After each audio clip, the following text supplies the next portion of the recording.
Welcome to my Lasso podcast. Let's get into it.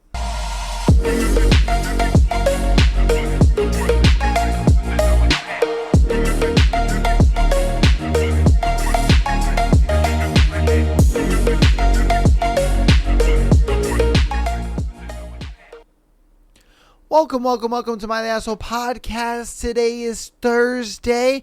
Got another beautiful episode for you guys. Interesting thread, as well as King of Wrath chapters 19 and 20.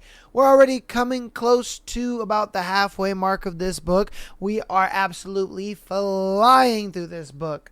Man, we're getting through it pretty quick. Hope you guys have been enjoying the book. Hope you guys have been enjoying all the content we've been going over so far.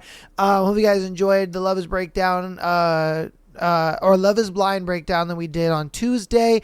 Definitely, continue to let me know what you think about Love is Blind and all that good stuff. Can't wait for the season to end, see how everything turns out and all that good stuff, and then we'll talk about it.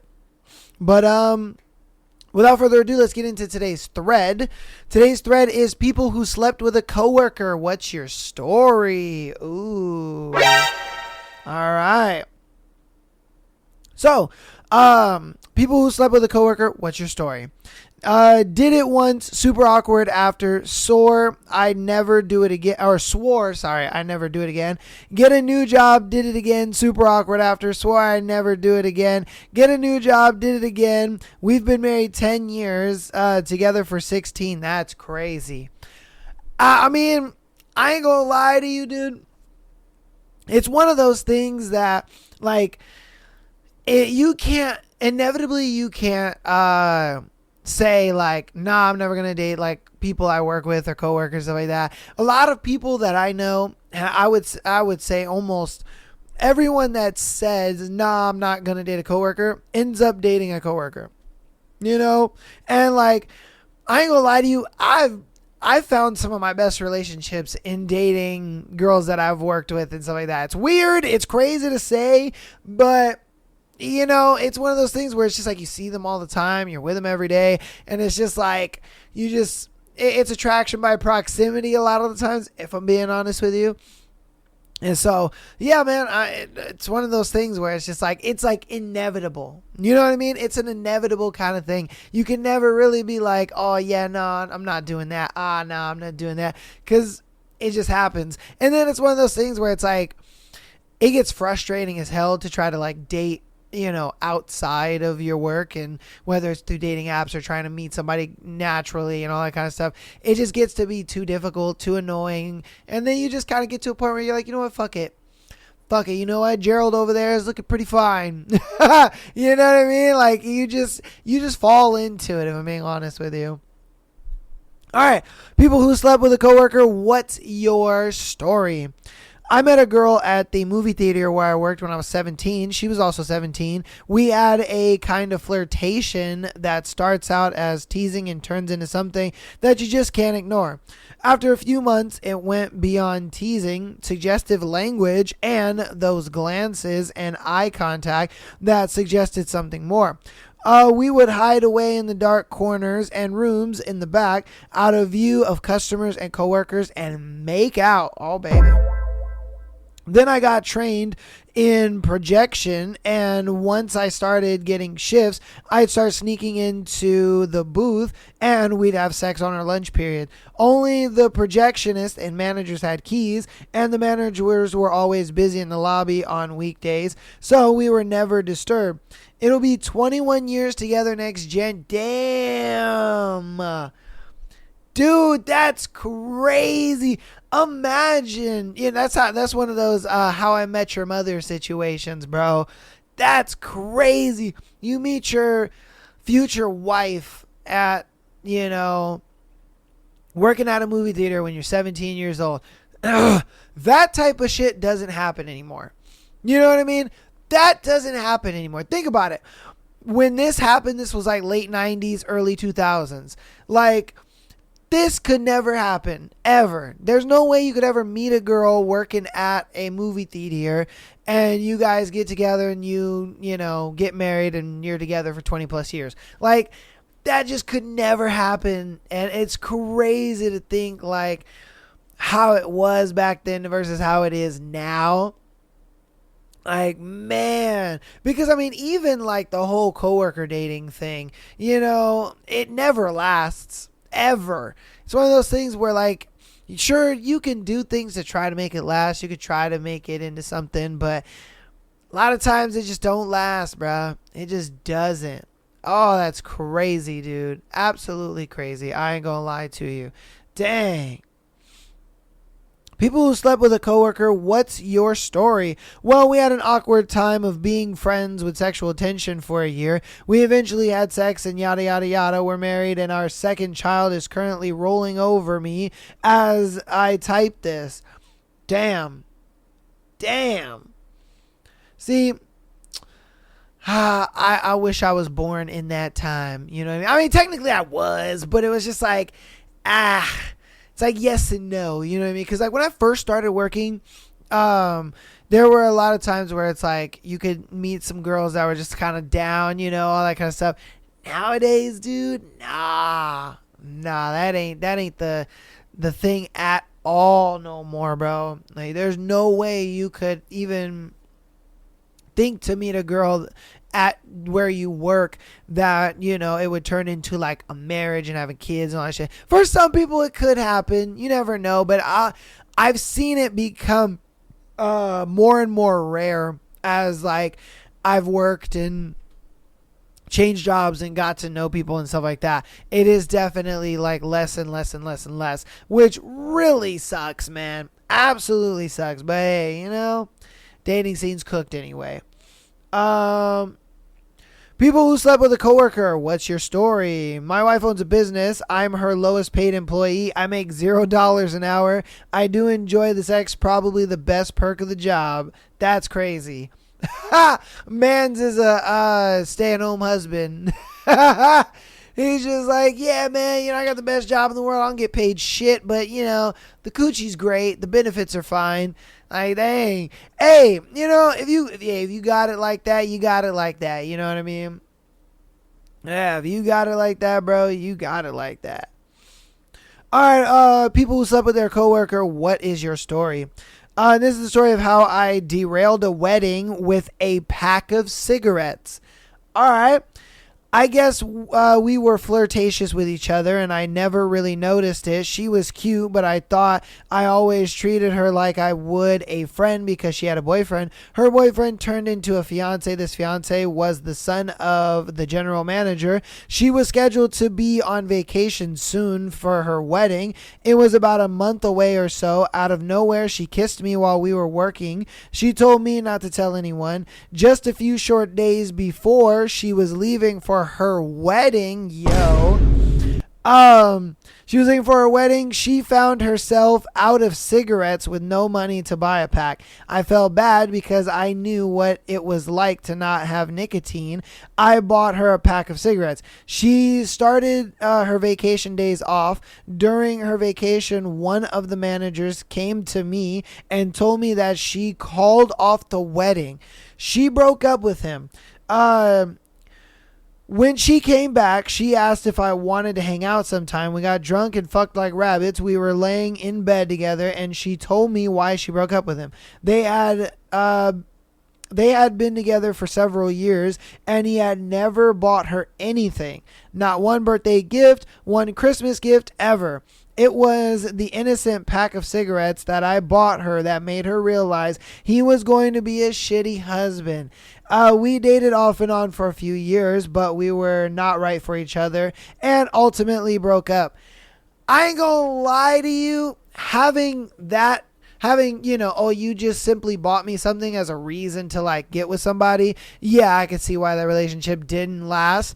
But the fact that it took something so small like him buying you cigarettes for you to realize that your dude was shitty is crazy to me. Like, you didn't notice, you didn't see any signs, you didn't see like what was going on, you didn't, like, none of this crossed your mind. None of this was like oh hey, like, maybe like bro, It's crazy. How could you be with somebody for several years and not know that they're going to be a piece of shit? Like, I would think after the first year, they don't get your birthday present, they don't get your Christmas present, they don't get your anniversary present, they don't really do anything for you. I mean, I would start evaluating right then. Like, you know what? I don't think this is right for me. Nah, you know what? I don't think this is the person for me. Like, how in the, I don't know. I don't know. I really think it's crazy because it's like, dude, you're with this person for a few years and you're realizing that he's a piece of shit over something so small. That's just wild to me. It really is, man. That's absolutely wild to me. Oh my God. Let's see here. All right. People who slept with a coworker, what's your story? Dated for a while. She was my supervisor. Good relationship, good breakup, no regrets, great time. It works if everyone involved is an adult. Yeah, that's kind of facts. That's kind of facts because back when I was working retail, everybody was dating each other. You know what I mean? And that was just a big thing. You know, everybody was dating each other in the grocery store and everybody was dating that so-and-so and this and that. And there was, I mean, so many times there was a thing where guys were dating like multiple girls. And it's great because what they would do is it's like the guy who is in high school and he dates multiple girls, but they're all from different cliques. But what he did is they were all from like different departments. You know what I mean? So he'd have a girl over in the bakery, he'd have a girl over in the meat department, he'd have a girl over in as a cashier, he'd have a girl over in the produce, and then when they all kind of like found out about each other, all hell broke loose. I remember I walked in one day and you go to the break. I went to the break room because I got there early a little bit, and then I was sitting down, and I know like these three girls just walk in, and they're like, "Oh my God, what the fuck? Oh, he said that to you?" And I'm not thinking anything of it. Whatever. Homeboy walks in, and then he walks right out again, still not knowing anything about it. Homeboy walks in, walks out. The three girls run out and chase after him, and they're like yelling at him, this and that, blah, blah, blah. And I'm like, oh shit, dude must have got into some trouble. And then later on in the shift, I'm like on lunch or whatever. Homeboy is talking to one of the three girls, and he's just like, oh, no, like, you're my favorite. Like, I'll get rid of the other girls for you, this and that, blah, blah. She bought it. And then I'm just like, dang, well, hey, I guess out of the three, he had to choose one. He chose one. Cool. All right. I worked in the meat department. He was dating one of the girls in the meat department, and all I see is her in the little self-service area, and he was talking to her, and I'm like, and so when homegirl came back, I was just like, oh, weren't you like mad at him in the morning? She's like, oh yeah, but he told me that, out of the three, he chose me, and that, he wants to be with me and this and that. And I'm like, oh no. Oh, you done fucked up. I was like, oh, you done fucked up. I didn't say nothing because I was like, I ain't about to be a part of this. You know what I mean? Yeah, I was like, I was a fly on the wall. Then it was time for me to clock out. And I clocked out and I had to grab a few things and I went through the line, and out of nowhere, what happens? You see homeboy, and the girl was a cashier, and she was, I happened to be going through her line. And he was just talking to her. Oh yeah, no, like I definitely want you over the other girls. You know what I mean? Like I want to be with you. Like it took me a while. I had to think about it. You know what I mean? That's why I didn't do it until like now. But yeah, you're the girl I want to be with. But obviously the reason why is because he was buttering up the other two girls all day. You know what I mean? And then now she's the last one to be buttered up by the end of the day. I was like, yo, mans is crazy. Yeah. Let me just say he got fired. Yeah, he got fired.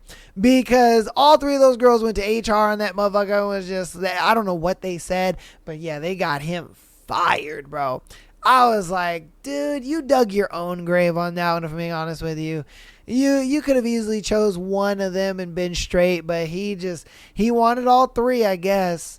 You know, and it's crazy because the manager, like our store manager, was like, yeah, he was trying to put in for a transfer next week and stuff like that. And I'm like, I wonder why. Like, dude knew he was cooked. I ain't gonna lie to you. Oh my God. Ah. All right. People who slept with a coworker. What's your story? He was my foreman. I went down on him in the electrical room and the general foreman's office. 4 years later, we're engaged and currently pissed at each other. I know, it's a beautiful love story. Wow. She took the whole blowing your boss to a whole new level. Girl, that's crazy.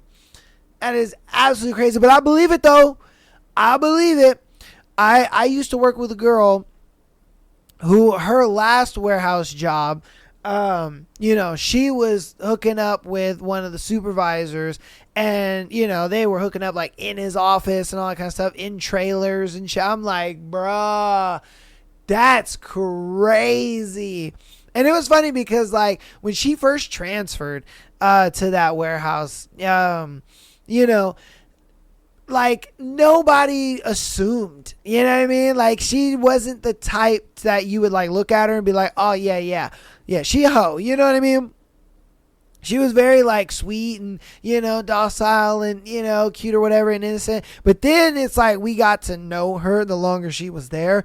And then, like, more shit started to come out, because we made her feel comfortable. She started, blurting shit out, and we're like, oh, she's a little crazy. She be doing some stuff. And she would talk about, how her hookups and shit like that from her past job and stuff. And we're just like, yo, this girl actually got engaged, but, she didn't. She got thrown to the curb. Like, damn. And it's one of those things where it's like, most girls that I know, in work environments and stuff like that, they'll usually try to go for like the higher up dudes. Because even at the store, it was always like the key carriers. All the girls wanted to date the key carriers because they, they made a lot of money. They were full time, this and that. And some of the guys were young, so, they were trying to go after that too, because the guy was young, he had to make a lot of money. So, it was like, oh my God. And it's crazy because a lot of the dudes would like realize, oh shit, all the little biddies want me, so why am I just going to have you? You know what I mean? So, they started just fucking their way through it. And, a lot of girls would get mad and this and that, but it's just like, because it wasn't a thing where they were dating or nothing like that. Oh, I missed the, like, I guess you say office drama when it came to working at a retail grocery store. Because if I'm being honest with you, dude, that was probably like some of the best drama ever. Now, it sucked when you were part of the drama, because I ain't gonna lie to you, I was part of the drama a few times. But like when the drama is kind of outside of you and you're just like kind of watching this shit like reality TV show, it's crazy. It's absolutely crazy. And that's why I think the TV show Cloud 9, if you've ever seen that show Cloud 9, it's on Hulu. That show perfectly encapsulates how it is to work at a grocery store. I ain't gonna lie to you. Now, that one is a little different just because they really only kind of focus on like the managers and the floor workers, because I mean, honestly, the side departments is where the drama is at. I won't lie to you, bro. It's mainly like the deli and the bakery and all that kind of stuff, because it's majority girls and they all have to work with each other, and girls don't like each other. All right, I'm gonna just be straight honest with you. Girls don't like each other. They will sit there and pretend like a motherfucker in front of each other. But the moment they get into the break room, or the moment they get with somebody they trust and they feel they're alone or whatever, they will fucking go off. They will go off like, yeah, no, that bitch is this and that. And I'm like, damn, son.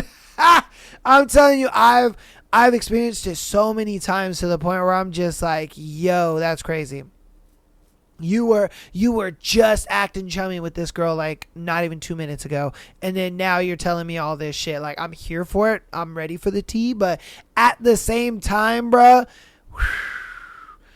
Damn, that's cold-hearted. You know what I mean? Like, I'm the type of person where I'm not going to say anything about someone that I wouldn't say to their face. You know, that's just the type of person I am. That's just how I am. That's how I've always been. And so, you know, for somebody to kind of sit there and, like, tell me one thing and then behind my back say another thing, crazy. And I'm sure it happens, you know. I think it happens to everybody. But, like I said, when you're on the outside of that shit, you're just like, damn, you know.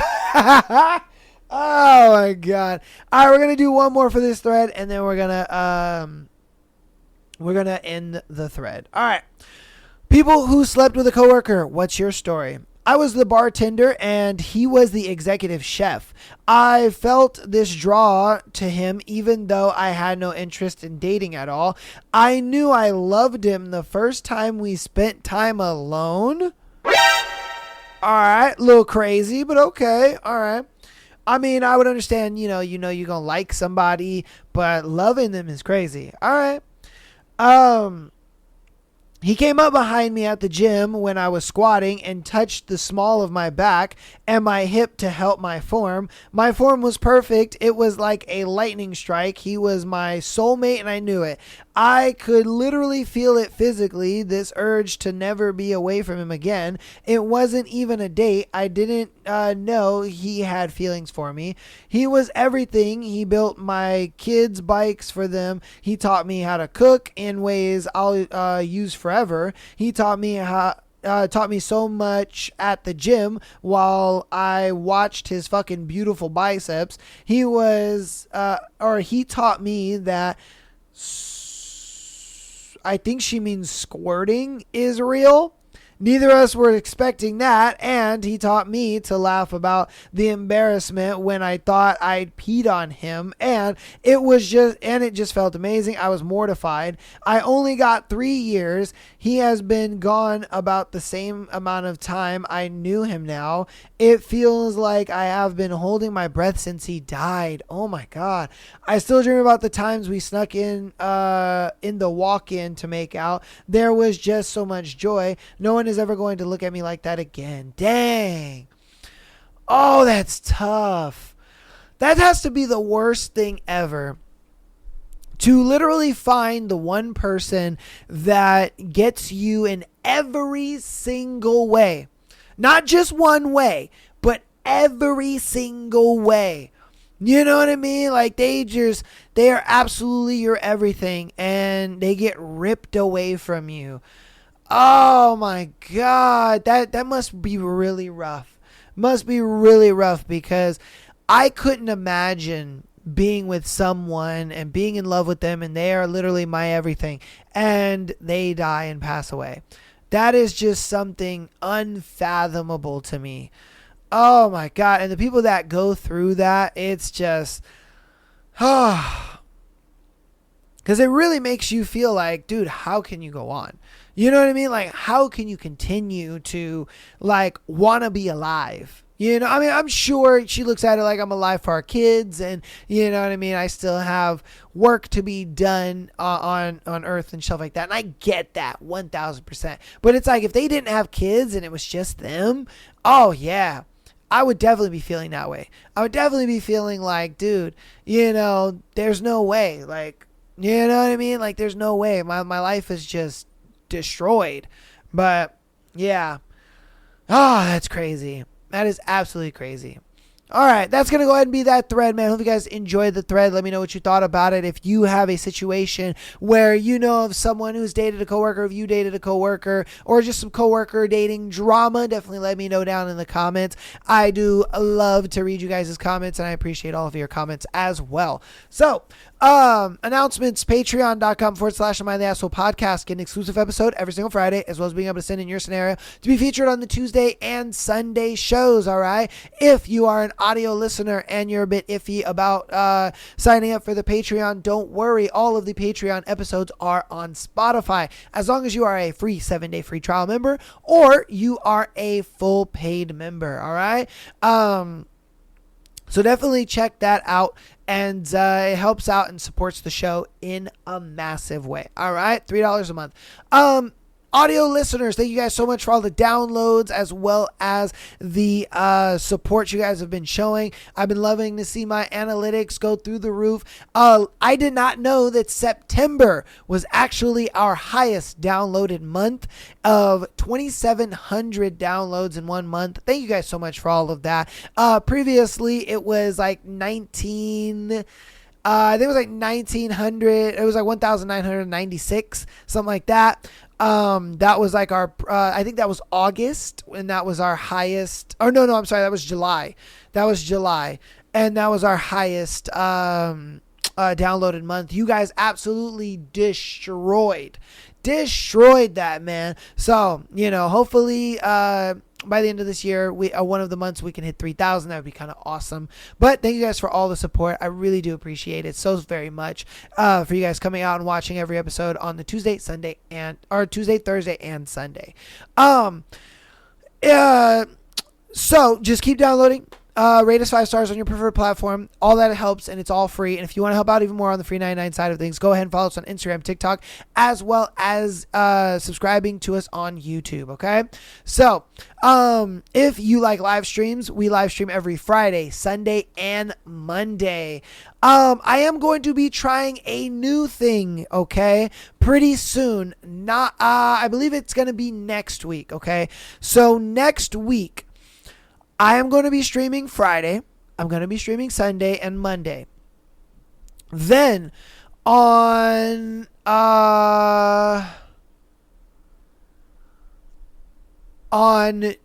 it'll technically be Wednesday morning. So I'm going to try to start streaming in the mornings on Wednesday morning, Thursday morning. I'm going to try to do Tuesday morning. I'll see how that'll work, because like technically it'll be a thing where it'll feel like I'm doing 2 streams in one day, which I'm not. But I've been wanting to stream a lot more. I've been wanting to kind of try to find a schedule where I can like stream at least a few hours every single day. And so that's going to be something I'm going to try, is to stream early in the morning. Don't worry, Friday, Sunday, and Monday will stay the same. I'm still going to stream 5 p.m. That's not going to change. So Friday, Sunday, Monday, that's going to be the same. But as far as like maybe Saturday morning, we'll try to do streams, but I know for sure Wednesday morning and Thursday morning, I'm going to try to get some streams in, and, a couple hours, maybe like 2-3 hour streams. I'm not going to make them too long, but I'm going to try to stream a lot more. That's just going to be something I want to do, something I want to try for a little bit, and see if it works. You know what I mean? See if it works out for me, see if it works out for you guys or my schedule, whatever the case may be. So anything to give you guys more content, and yeah, man. So without further ado, let's get into chapters 19 and 20 for King of Wrath. I'll move you guys over right now, and we'll get into that.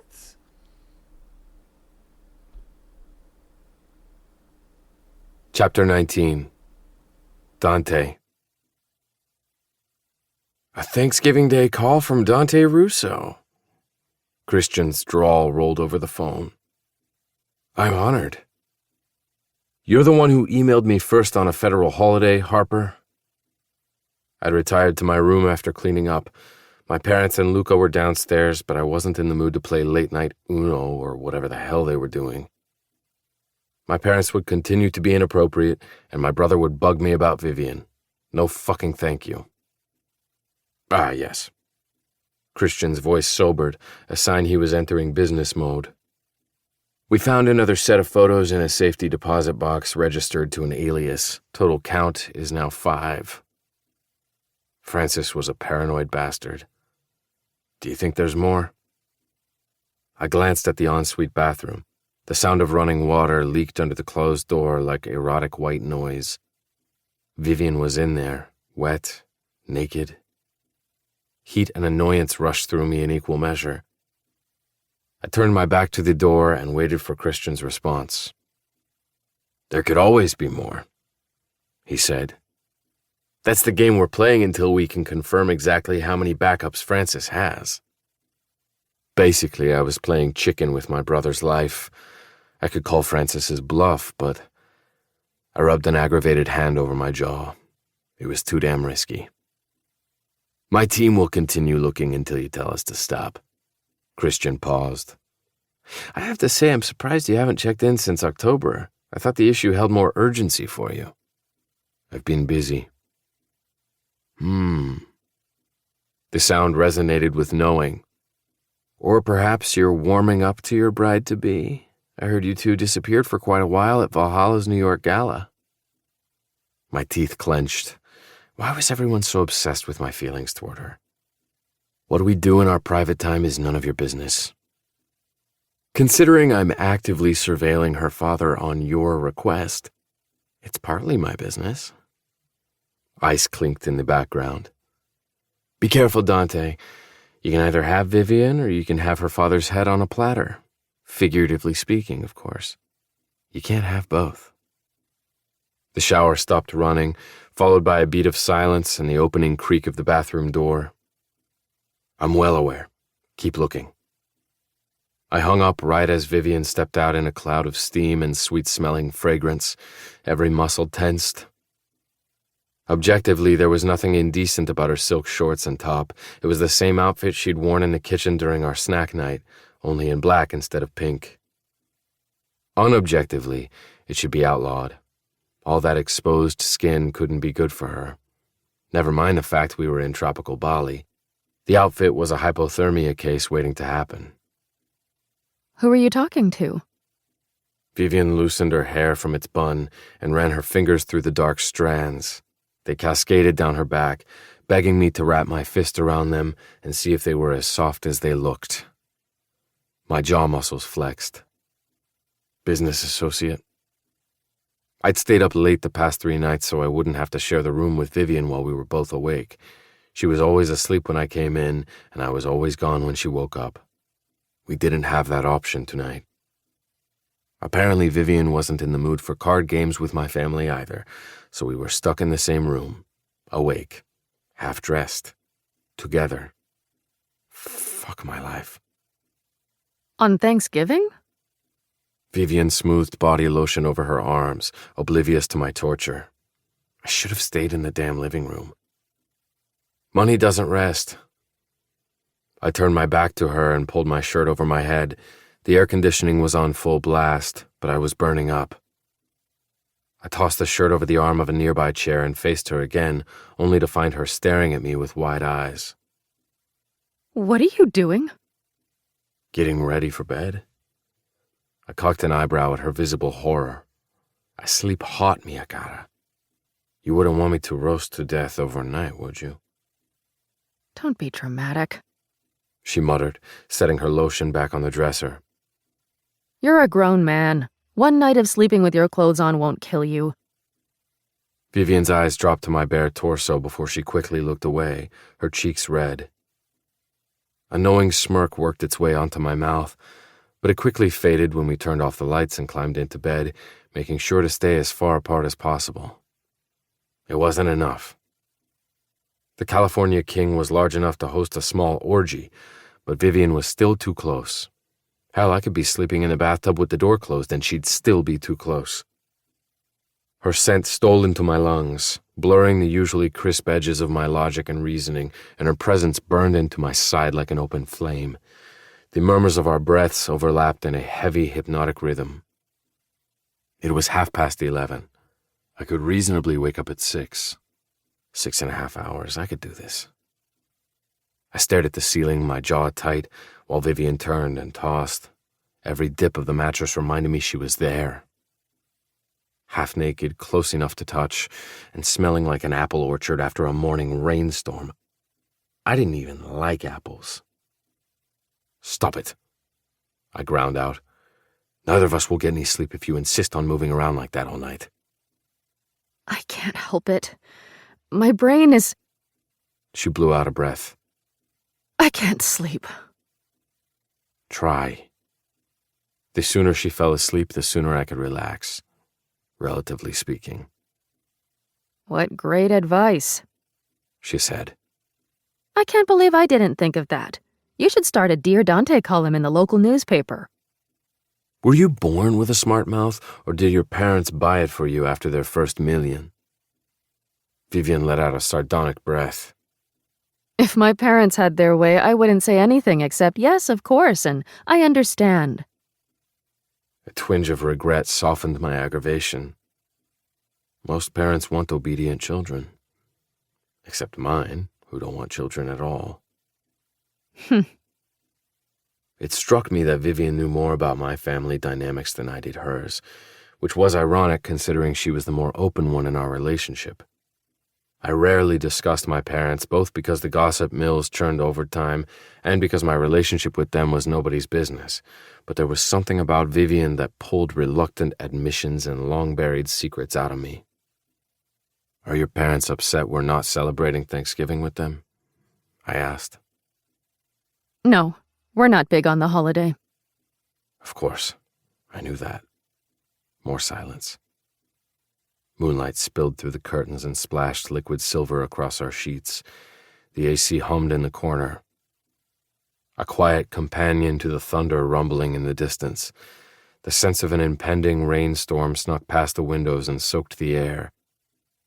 It was the type of night that lulled people into drowsy disclosures and deep sleeps. For me, it had the opposite effect. Energy buzzed like a live wire under my skin, heightening all my senses and setting me on edge. How much did your family change after your father's business took off? We'd touched on the topic after our engagement shoot, but she hadn't gone in depth about it beyond the arranged marriage expectations. Since neither of us could sleep, I might as well try to get some intel out of Vivian. Plus, the conversation kept my mind off other, more impure thoughts. A lot. She said. One day, Agnes and I were attending public schools and eating school lunch. The next, we were at a fancy private academy with gourmet chefs and students showing up in chauffeured limos. Everything changed. Our clothes, our house, our friends, our family. At first, I loved it because what child wouldn't love dressing up and having new toys? But She drew in a deep breath. the older I got, the more I realized how much money changed us. Not just materially, but spiritually, for lack of a better word. We were new money, but my parents were desperate to prove we were just as good as Boston's old money elite. There's a difference, you know. I knew. Hierarchies existed even, especially in the world of the rich and powerful. The desire for validation consumed them, especially my father. Vivian said. I can't pinpoint the exact turning point, but I woke up one morning and the funny, caring man who'd carried me on his shoulders when I was a little girl and helped me build sandcastles on the beach was gone. In his place was someone who would do anything to reach the top of the social ladder. If she only knew, I'm not complaining. she continued. I know how lucky I am to have been raised with the money we had. But sometimes Another more wistful breath. I wonder if we would have been happier had Loud Jules stayed a tiny shop on a side street in Boston. Jesus. An unfamiliar ache settled in my chest. She and Francis shared the same blood. How could they be so damn different? Sorry for rambling. She sounded embarrassed. I didn't mean to talk your ear off about my family. You don't have to apologize. Her words were sad, but her voice was so sweet I could listen to it forever. This beats counting sheep. Her laugh carried into the night like a soft melody. Are you saying I'm putting you to sleep? Our legs brushed, and my muscles tensed at the brief contact. I hadn't realized how close we'd gotten. Against my better judgment, I turned my head to find her doing the same. Our gazes met, and the rhythm of our breaths splintered into something more jagged. Trust me, I said quietly. Of all the things you do to me, putting me to sleep isn't one of them. Moonlight kissed the curves of Vivian's face, accentuating the hollows of her cheekbones and the sensual fullness of her lips. Her eyes shone dark and luminous, like precious stones gleaming in the night. Surprise glinted in their depths at my words, along with a smoky wisp of desire that made heat curl in my groin. I hadn't touched her since our tryst in Valhalla's library. But all I wanted in that moment was to see those eyes darken with pleasure again, to feel the softness of her body pressed against mine and hear her breathy little cries when she climaxed against me. My blood pounded in my ears. The breeze from the vents grew hotter, the air thicker. The electricity from dinner returned and stretched the moment into one long, perfect thread of tension. We should go to sleep. Vivian breathed. There was a slight shake in her voice. It's late. Agreed. For a suspended moment, neither of us moved. Then another boom of thunder crashed in the distance, and the tension exploded with the force of a lit match in a barrel of gasoline. My mouth crashed down on hers, and her arms wrapped around my neck, pulling me flush against her. A low moan vibrated against my mouth when I rolled on top of her and pinned her hips between my thighs. Raw desire took over, eradicating thoughts of anything except Vivian. No Francis, no Luca, no blackmail, just her. I stroked my tongue against the seam of her lips, tasting her, demanding entry. They parted, and the heady, intoxicating taste of her coated my tongue. I cupped the back of her neck and angled her head so I could deepen the kiss. Her hands sank into my hair, my palms swept beneath her top and over her stomach. We kissed like we were drowning, and the other person was our only source of oxygen. Wild, frantic, desperate. And it still wasn't enough. I needed more of it, more of her. Dante. Her soft cry when I cupped her breast almost undid me. Keep screaming my name, sweetheart. I kissed my way down her neck and chest, eager to map every inch of her body with my mouth. I closed my mouth around a clothed, peaked nipple and pinched the other between my thumb and forefinger, eliciting another moan of my name. Approval rumbled in my chest. That's a good girl. I made my way down her stomach to her thighs, my journey languid despite the need raging through me. I smelled Vivian's arousal before I tugged her shorts and underwear down, but the sight of her pussy, so wet and ready and fucking perfect, hit me like a shot of pure heroin. Please. She panted, her grip strangling my hair when I nipped the soft skin of her inner thigh. My cock pulsed so hard it ached, but I didn't touch it, too focused on the glistening temptation in front of me. Please what? I received only a whimper in response. Please eat out this pretty little cunt of yours? I taunted, my voice soft but the words rough. Tongue fuck you until you beg me to let you come. You have such a smart mouth, Miyakata. Use it. Yes. The word was half plea, half demand. I need your mouth on me. Dante, please. This time, the sound of her voice, moaning my name in that way, did unravel me. I pushed her legs further apart and delved in like a man starved. I focused on her swollen clit, licking and sucking until her cries of pleasure crescendoed to the edge of pain. Vivian writhed and bucked, begging me to stop 1 minute and keep going the next. She was dripping all over my face, and I couldn't get enough.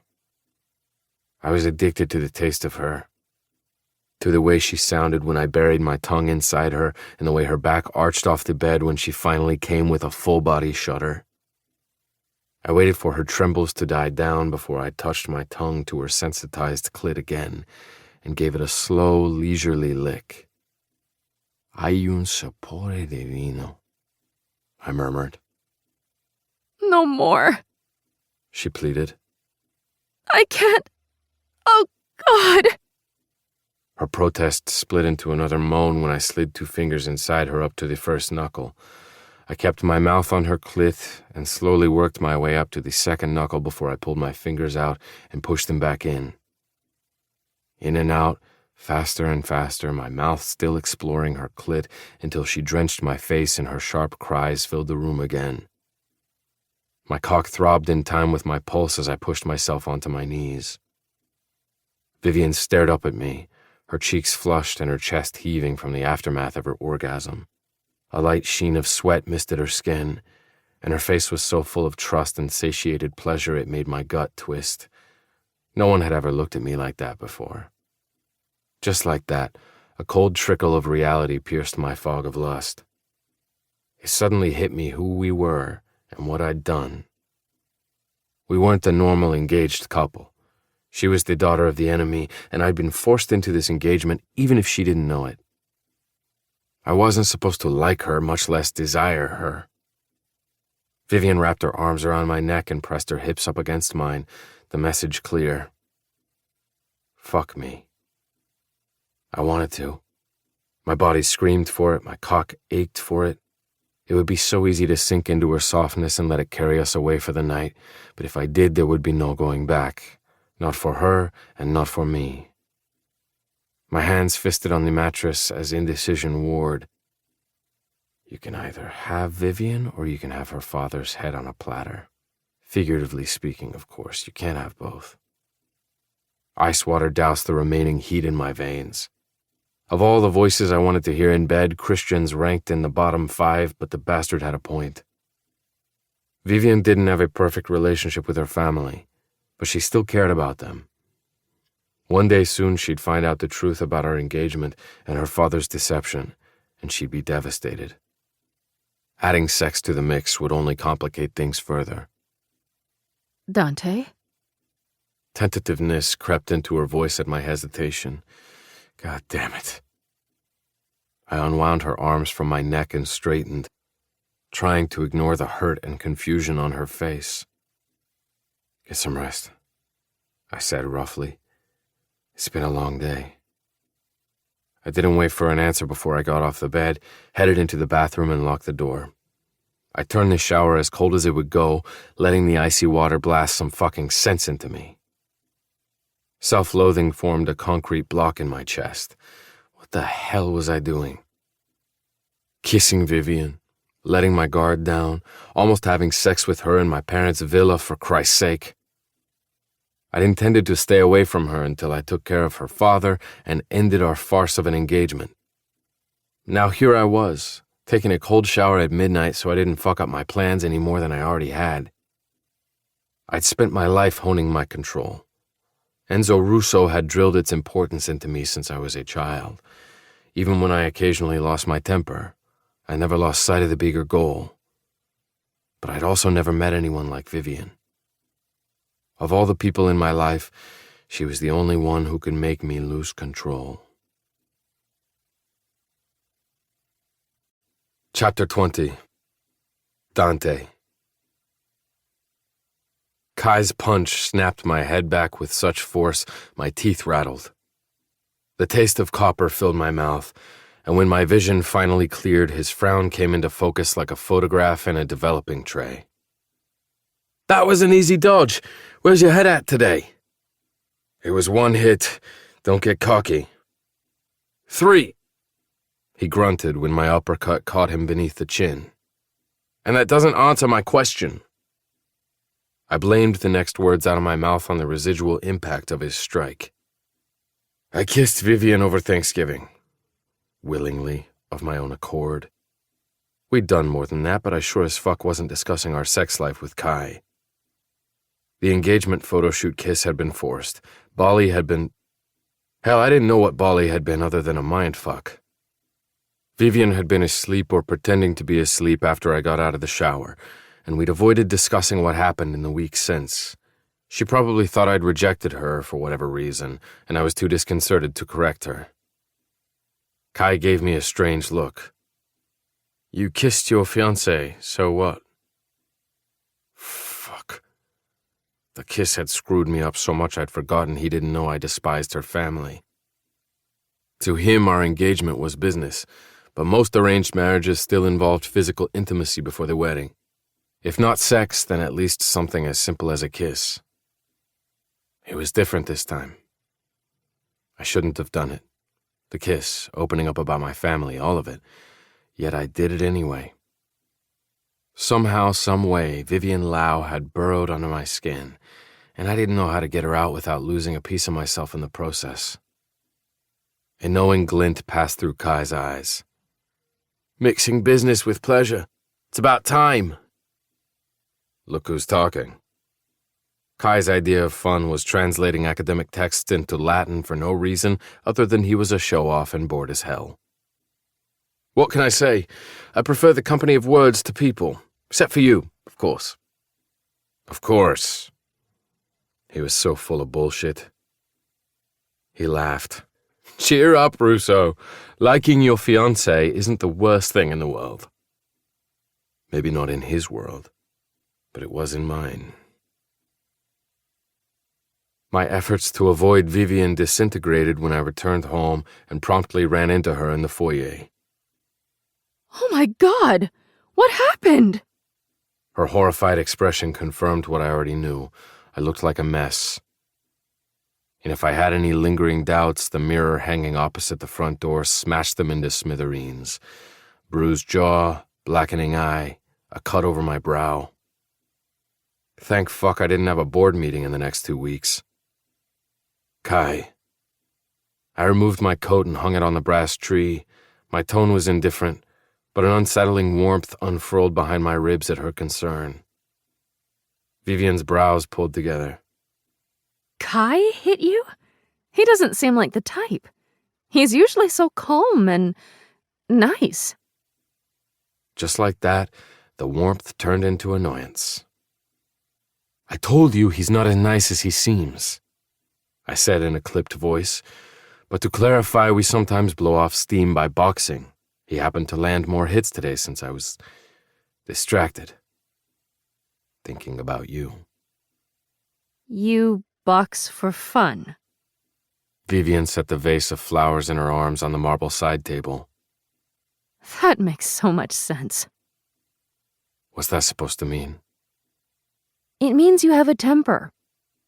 She straightened the stems, oblivious to my scowl. I'm sure boxing helps, but have you ever thought about anger management classes? A teasing note ran beneath her voice. I don't need anger management classes, I growled. First, she was the reason Kai got the upper hand in the ring. Now she was insulting me? I'm in full control of... I broke off at her laugh. Realization dawned. You're teasing me. It's too easy. Vivian's smile faded when she faced me again. Her eyes swept over my face, lingering on the nasty cut above my eye. You should ice your bruises and clean that cut, or it'll get infected. I'll be fine. They weren't my first or worst injuries from the ring. Ice and disinfectant. She said firmly. Now. Or what? I shouldn't be indulging her, but she was so endearing when she tried to boss me around that I couldn't resist. Her eyes narrowed. Or I'll place every candlestick in this house at uneven intervals and make sure your foods touch every single meal. Greta will help me. She likes me more than you. I took back what I said about her being endearing. She was fucking evil. Meet me in the guest bathroom. I'm getting the ice. I didn't take well to people telling me what to do, but a reluctant wisp of admiration curled in my chest as I headed to the bathroom. I leaned against the counter and checked my watch. I had a mountain of paperwork to review, and God knew I should stay the hell away from Vivian until I sorted out my aggravating feelings toward her. Yet here I was, waiting for a goddamn ice pack. My injuries didn't even hurt. Much. The door opened and Vivian entered carrying 2 small ice packs. I told you I'm fine, I grumbled, but a spark of pleasure lit in my chest when she brushed gentle fingers over my jaw. Dante, your skin is purple. Purple-black. A smile tugged on my lips at her cutting look. Precision is important, Miyakata. Are you trying to get a matching injury on the other side of your jaw? She asked pointedly, pressing one of the packs against my face. If so, I can help with that. It's not very sporting of you to threaten bodily harm while patching me up. Some might even say it's hypocritical. I don't like sports, and I'm an excellent multitasker. Yet Asher Donovan and Rafael Pessoa, 2 sports stars, are on your dream husband list. I used to be a fan of both. Not anymore. First of all, you have to let that list go. Second of all, hold this over your eye. Vivian pushed the second ice pack into my hand while she dampened a washcloth. Don't deflect from the main issue here, which is your utter refusal to ask for help. I can handle a few injuries. I've been through worse. Still, I didn't resist when she dabbed the cloth on my wound. Do I want to ask what you mean by worse? I broke my nose the first time when I was 14. Some asshole was bullying Luca, so I hit him. He hit me back. It got ugly enough I had to go to the ER. Vivian winced. How old was the other kid?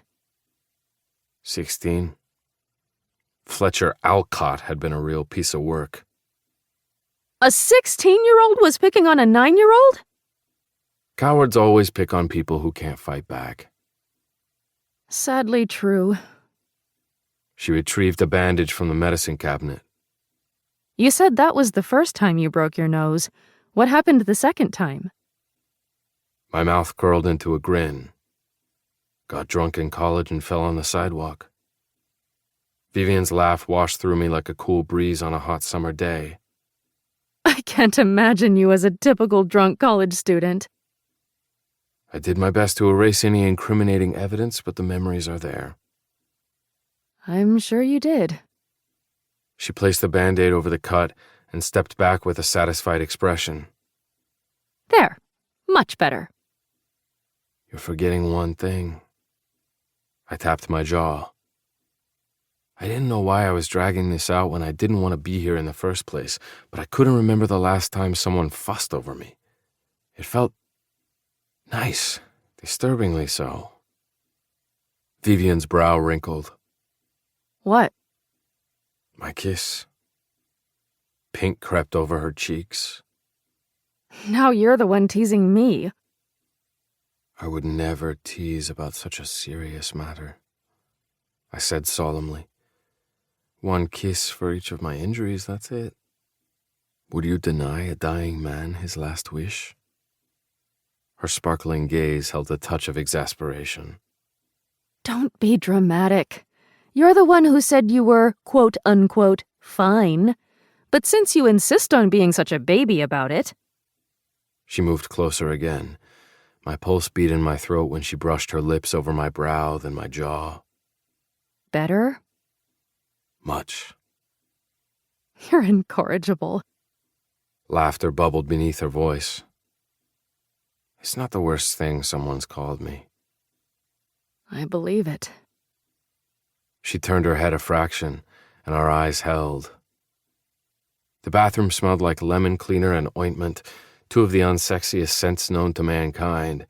That didn't stop heat from sparking in my blood or the memory of her taste from flooding my mind. About Bali. Her breath brushed my skin, warm and tentative. My groin tightened. Yeah. You were right to stop things when you did. What we did was a mistake. Something that felt suspiciously like disappointment snaked through my chest. I know we're getting married, so we'll have to... eventually. Vivian skipped over the specifics. But it's too soon. I had too much wine at Thanksgiving and got caught up in the moment. It was a... She faltered when my hands rested on her hips. a mistake. Right? Her skin branded my palm through the layer of cashmere. A hard smile flickered over my mouth. Right.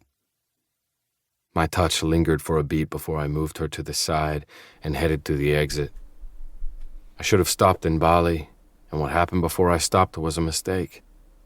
We were both right. But it didn't mean I had to like it.